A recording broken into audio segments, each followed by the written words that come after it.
Guys, nandito kami ngayon sa SM sa sobrang daming tao. Oh, kaya pala wala kaming maparkingan sa sobrang daming tao, guys. So, dami. Kahanap kami makainan namin kung saan. Maghanap na kayo kung saan tayo kakain. Ayan, guys, oh. Sobrang daming tao. Sa SM pa lang ba kami. Ayan, oh. Hello, shout out sa mga viewers.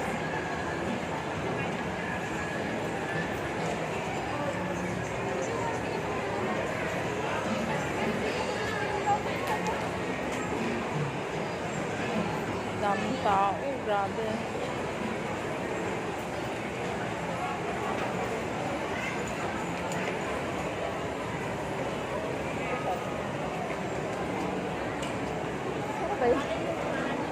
Sana ba yung dalawang